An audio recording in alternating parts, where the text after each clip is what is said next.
So, an interesting thing happened while I was halfway through editing my Rogue One review. Carrie Fisher passed away.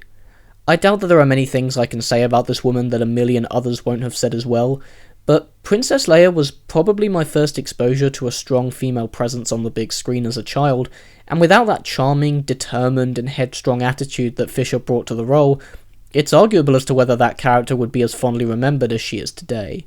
As I got older, I remember really enjoying her in When Harry Met Sally, and I was pleasantly surprised when I discovered that she's been an accomplished screenwriter and script doctor since the early 90s, adapting her novel Postcards from the Edge to film, and cleaning up screenplays such as The Last Action Hero, Sister Act, and Hook. But for me, the most cheerful time has been the past few years or so, seeing her come back into the limelight as sassy and joyful as ever. A lot of people will choose to focus on the negatives of this woman's life, but man, she came out the other end a palpable personality with stories to recite and jokes to tell. Seriously, go and watch any interview with this woman, it'll probably be the highlight of your day. She always showed an appreciation for the franchise that made her a star, and seeing how quietly involved she's been in the industry, how many written works she produced, and just how good her acting was in last year's The Force Awakens shows how much of a hard worker she was. A true inspiration in every sense of the word. Thank you, Carrie, and may the Force be with you, always.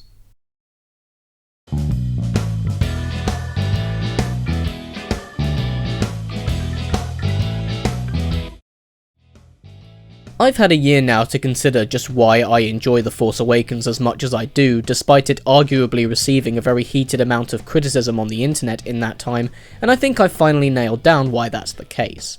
Do I love those original 3 films? Of course. Huge part of my childhood, probably sparked my imagination from a very young age, and actually held up as legitimately layered, earnest, well-executed and enjoyable flicks when I revisited them in my later teenage years, but I was also never one pining for more. As far as I was concerned, those characters had their story, and everything was wrapped up in such a neat little bow that for ages now I've been perfectly satisfied with that trilogy being the story of Star Wars. So unlike a lot of other people, and this being the big point here, I don't need any more movies to complete my Star Wars experience, and I had not been waiting my whole life for an Episode 7. So I approached these new films with what I consider to be a healthy detachment from the franchise, and going into Force Awakens, while it was hard not to get caught up in the excitement, I was still fairly cynical. I knew it would be naive to expect anything as good as the original films, and decided that the only thing I'd objectively judge it on was whether or not the thing was actually a fun space opera. And to my surprise, not only was the movie well made, it was legitimately thoughtful with layered notions and subversive characters. It would be one thing if it were just a perfectly enjoyable adventure, which I'd argue is not that difficult to achieve in this blockbuster climate, but folks like Finn and Kylo Ren were nuanced fresh faces that had a lot more going on underneath their surfaces. And while many could argue that Daisy Ridley's Rey was not a perfect protagonist, she was still perfectly charismatic and entertaining enough for me to enjoy her company and root for her to win the day. Basically, I don't need these new movies, but if the characters are good enough to get me to care, cool, bring it on. I approach Rogue One, the first ever spin-off seeking to expand the cinematic universe helmed by Godzilla director Gareth Edwards, with a very similar attitude. The trailers haven't particularly wowed me, and I can't say that I need to see the story that they're selling, but if the new characters are engaging enough and it's all an entertaining affair, I'm sure I can get on board just fine. You remember how the original Star Wars opened by explaining that the secret plans to the Death Star that get stored in R2 and have to be delivered to the Rebel base by Luke and company were originally stolen by Rebel spies in this big battle? Well, Rogue One is basically seeking to tell that story. And how does it shape up? It's okay. A visually gorgeous experience with some nice performances and a hell of a set-piece finale, Rogue One is what I'd best describe as a flawed film with momentary glimmers of greatness worthy of standing alongside its predecessors, and a lot of problems keeping it from completely working as a whole. You remember how I explained like 30 seconds ago that the goal here was to tell the story of how the rebels stole the Death Star plans? Well, one immediately noticeable issue right from the get-go seems to be plotting. Even though the ambition of fleshing out that story sets the stage for an appropriately basic heist plot set in the Star Wars galaxy, the filmmakers apparently decided that just having a group of everyday fighters get banded together by the Alliance and engaging in a suicide mission was way too simple of a premise. Instead, the film actually follows Felicity Jones as Jyn Erso, a rogue outlaw, being paired alongside Rebel officer Captain Cassian and K2SO, an Imperial droid reprogrammed T2 style. It turns out that Jyn's father, Galen, played by Mads Mikkelson, is the chief engineer on the Death Star, and our heroes have been tasked with tracking down Forrest Whitaker's Saw Gerrera to help them locate him.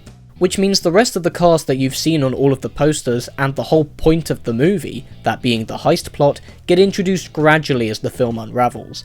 The problem? Well, that's a lot of prep work to get done before getting to the reason everyone showed up to this movie in the first place, and it means that the first half preoccupies itself so much with getting the band together, and folks explaining the needlessly complicated plot in excruciating detail, that it very quickly draws screen time away from any potential character dynamics and revealing dialogues that would, in any other feature, provide context for why you should invest in the stakes. And actually means that things become kinda boring really quickly.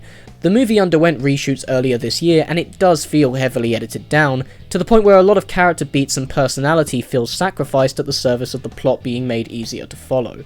Some scenes come across as inorganically paced, and a majority of the impressive shots exhibited in the trailers are nowhere to be seen in the finished film. And this is Rogue One's biggest flaw. Aside from feeling disjointed as hell, the main characters just come across as very underwritten and unmemorable. It wants to be the bleaker, more dramatic, high-stakes type of installment, but forgets that in order for that to be felt, you need to include those moments of actual character. And aside from the occasional checklist quirk, there's not much else of an insight given into who these folks actually are as people. For example, there's an interesting segment about Diego Luna's Cassian having to do some reprehensible stuff, leading to a beat about the moral ambiguity of warfare that would be a great discussion to have in a movie like this, but then it's resolved pretty quickly after it's been introduced, and that's all we seem to get about him for the rest of the film. The only two characters that seem vaguely well realised are Chirrut, a Force-sensitive blind warrior, and to a lesser extent Baze, his gun-wielding mercenary partner. The film is light on their motivations, but Chirrut is a legitimately charismatic and witty guy, which at least adds something to his singular believer in the Force trait, and while it takes a very long time for Baze to transcend the role of Chirrut's very quiet bodyguard, the film does a nice job of implying an interesting backstory behind them both, and there's a touching resolution to their bromance by the end. That's not to say, however, that the cast isn't very good. I will say that it's great to see such a diverse range of actors take centre stage in a big budget blockbuster, as it really enforces that sense of unity that not only the Rebellion stands for, but that Star Wars is all about. Alan Tudyk especially delivers a fun, sarcastic performance as K2SO, and I enjoyed seeing Whitaker play a far more obscure personality than we're used to. I will say that while I like Felicity Jones as an actress, I found Jyn Erso a very dull presence. She does a nice thing towards the start where she seems cold and detached, like she's putting on a brave face because she's had to all these years, and then breaks down emotionally in a moment of vulnerability, and it works as a great gradual transition into a more expressive protagonist that we can really get behind, until the next scene occurs and she just goes back to the same blank face for the rest of the film. Thankfully, Edwards makes it all look brilliant. Everything is worn and torn exactly like it should be, and I'm totally down for the more handheld look that he favours. Action-wise, I appreciated a bigger emphasis on fighting styles outside of that of a lightsaber, and the film might contain some of the best X-Wing dogfights we've seen in the series. They're very well done. For what Rogue One lacks in its first half, it really delivers in its second. The road getting there is clunky as hell, but once all the pieces are in place and we actually start infiltrating the Imperial base and stealing those Death Star plans, it's practically like a completely different film. A sense of urgency dominates the proceedings, it really begins to capture that feeling of warfare and how one moment you could be gone, we get emotional turmoil and huge self-sacrificing gestures, and I just wish that I cared more. While he can sure compose some powerful, meaningful imagery, Edwards seems to have a really hard time grasping the human element that should make beats like the entire third act of Rogue One worth it. Effects-wise, things like the Death Star and the Star Destroyers have never looked better, and the new set pieces and environments are gorgeously designed and a welcome change of scenery. It's all pretty much seamless with one big exception. I don't really consider this a spoiler since it was announced practically a year ago, but the film brings back Peter Cushing's Governor Tarkin through complex motion capture and CGI facial recreation. And while there's a lot of talk at the minute about the ethical implications of bringing an actor back from the dead, I was far more overwhelmed by just how distracting it was. Yes, he does look genuinely real in a couple of select shots, But no matter how impressive you make stuff like that look, the uncanny valley is strong. Show him at an angle, have him say hi from a distance, whatever, but having him in close-up fully lit in several scenes, people are gonna notice, and it has just about the same effect on the viewer as a boom mic does dropping into frame. It completely takes you out of the film. At least with the crap Terminator sequels, they knew to set Arnold on fire before you got too distracted by his younger video game face. And his presence does point to just how weird the whole thing feels. I've never cared much for Star Wars material outside of the films, since most of the time it's just retooled expansions of stuff you've already seen, and strangely, Rogue One feels directly inspired by that sort of material. New characters are offered to the viewer in a sort of half-assed way, and otherwise there's so many pandering references that you get the sense that the story is far more concerned with excusing ways to revisit older ground and provide a heavy dose of fan service. Callbacks are employed where they make no sense, shots of characters from the old films are repurposed into action scenes that feel unnatural, actors are brought back to continue past performances that seem retroactive, and despite the intent here being to widen the scope of the Star Wars movie canon outside of the main episodes, it's arguable as to whether or not it actually adds anything substantial to the series that could bleed into any future projects. And if you thought the way Revenge of the Sith ended just to make it all match up perfectly with the original film seemed rushed, you ain't seen nothing yet. I know that there's a passionate group of people out there that heavily dislike The Force Awakens precisely because of the familiar plot structure and iconography that it used, but it was a return for the franchise, not only literally but spiritually, and was tasked with winning back a very fractured fanbase. In my opinion, it had license to be nostalgic, and I felt that Abrams and company did a good job of executing that stuff in very organic ways. Not only does Rogue One not have that excuse, since the franchise has returned now and it needn't concern itself with that stuff, but it already takes place in the original trilogy time period. Its very setting is a callback. And so the moments of fan appeasement where the film stops to make reference to shit just feels so unnecessary and shoehorned here. In fact, most of them don't even make sense, and I'm pretty sure they create continuity errors as well.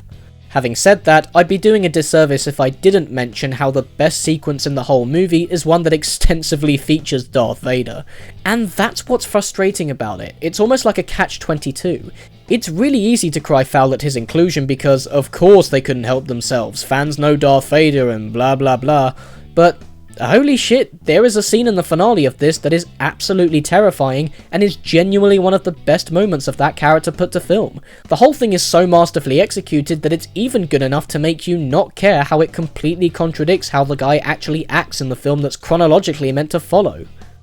Despite my negative sounding critique, I still retain that Rogue One is a flawed movie before it is a bad one. My biggest issues were just that I didn't care about any of these characters, and I found it all a fairly dull affair. But it's a perfectly harmless take it or leave it entry. I understand why other people feel differently, and at the very least I'm glad that there's a large portion of moviegoers out there enjoying it. If you're feeling a bit skeptical and you're not certain whether to go see it, if it's possible, try and find out how far into the film that Darth Vader scene occurs, and then plan your viewing experience from then onwards, because wow, what a scene. Cheers for watching guys, and as always if you like this video, you can subscribe to my channel.